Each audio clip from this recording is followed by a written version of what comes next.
Hello everyone and welcome to another video. Now today we're testing another laptop cooler from Llano. This is the V12 Ultra.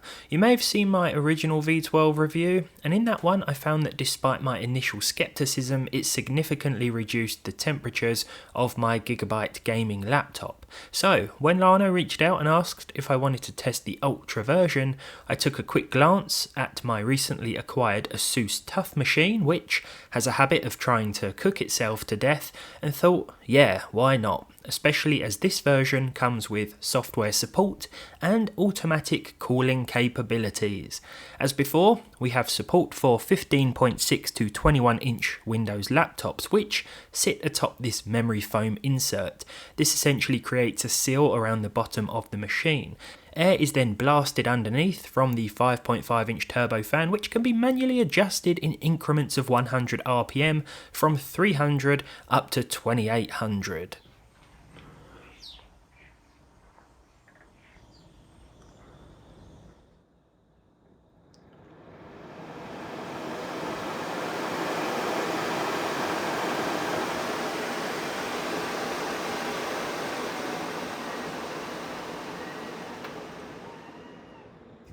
We've got 3 touch sensitive buttons on the front for power, colour modes and colour options. What's a modern gaming accessory without RGB, right?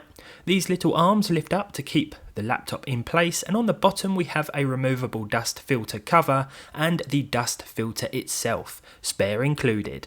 The legs can be adjusted to suit your ergonomic preference. Now I've long been fascinated by laptop cooling pads ever since I used a super cheap one years ago which did nothing to stop my chunky old Toshiba from frying itself into an early grave. I wouldn't exactly call this thing cheap, so hopefully it can help us out here. This beast plugs into the mains, so we are immediately sacrificing portability, but my laptop never leaves my garden office, so it's not a big deal for me, but just bear this in mind. As I said before, fan speed ranges from 300 to 2800 RPM. Manual adjustment increases or decreases this in 100 RPM increments, though the software, which we'll get into shortly, handles things a bit differently. I wouldn't recommend maxing the fan out unless you're playing a flight sim and want a realistic audio experience, but it's great for things like editing, where the Ryzen CPU will hit its temperature ceiling and start to downclock during a DaVinci Resolve render.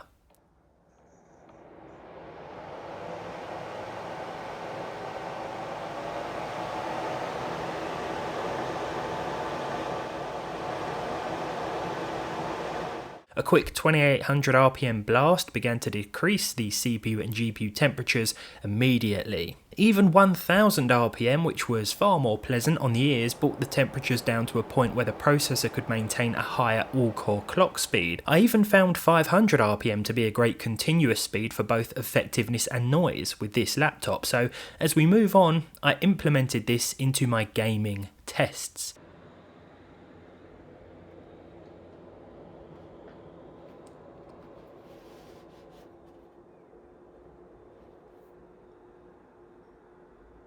But let's talk about the software, the biggest change between the V12 and Ultra versions.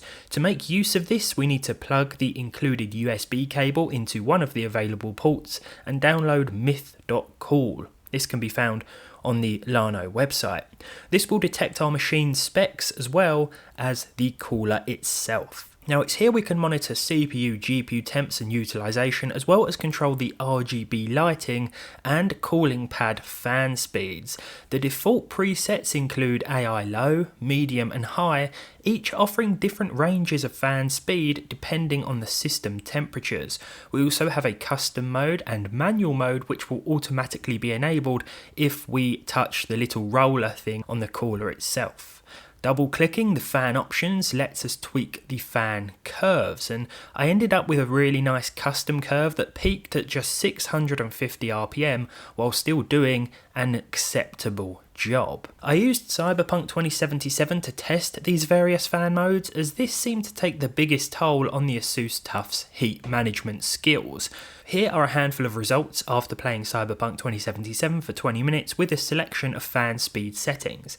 I had the laptop on the cooler for every test, even if it was switched off, as I wanted to see if simply creating a larger gap between the bottom of the machine and the surface would help with temperatures.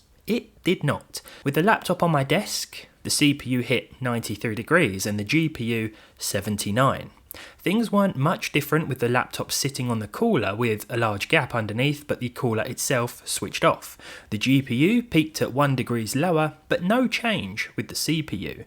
With the aforementioned 500 RPM manual mode, which I found to be somewhat of a sweet spot for the Asus TUF, we saw a max CPU temp of 87 and a GPU temp of 66. This allowed the CPU to maintain a higher clock speed instead of regularly dropping below 4 GHz. The GPU temp drop was more significant, but this wasn't as problematic in the first place as the processor. My custom but automatic fan mode set within the software meant a max CPU temp of 84 and GPU temp of 59. With this custom curve, the fan fluctuated between 300 and 600 RPM. Finally, we have the low, medium and high auto presets, each one increasing the minimum and maximum RPM range, but also decreasing temperatures.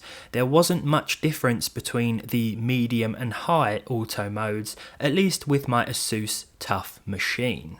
Although the high fan mode will peak at 2000 RPM, it regularly sat at 1725, only peaking at 2000 RPM every so often.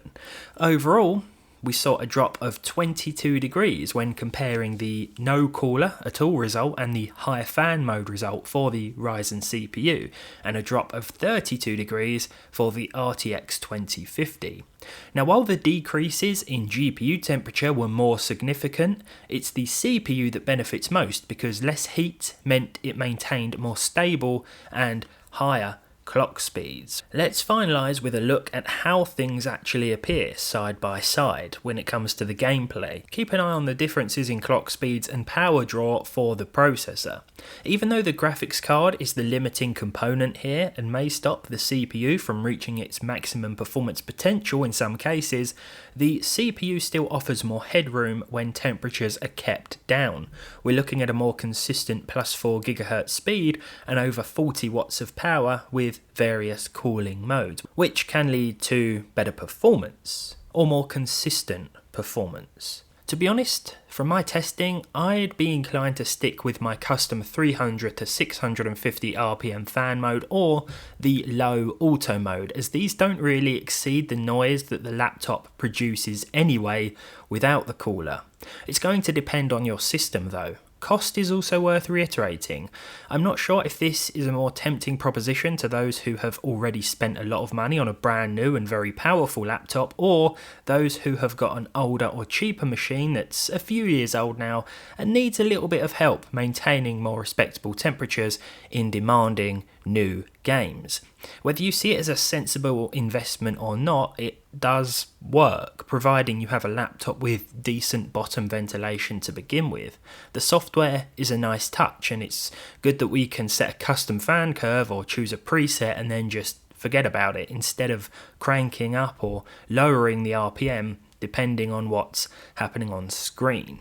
I'm glad I took a look at this because I was wondering how well the software would actually work and whether or not it would be as effective as just using manual modes, but seems simple enough to use and seems to do a decent job, so I can't really complain. I just wouldn't use the higher fan speed presets, at least not from my testing. But let me know what you think. All relevant links will be down below in the description. Thanks as always for watching, and hopefully I'll see you all again in the next one.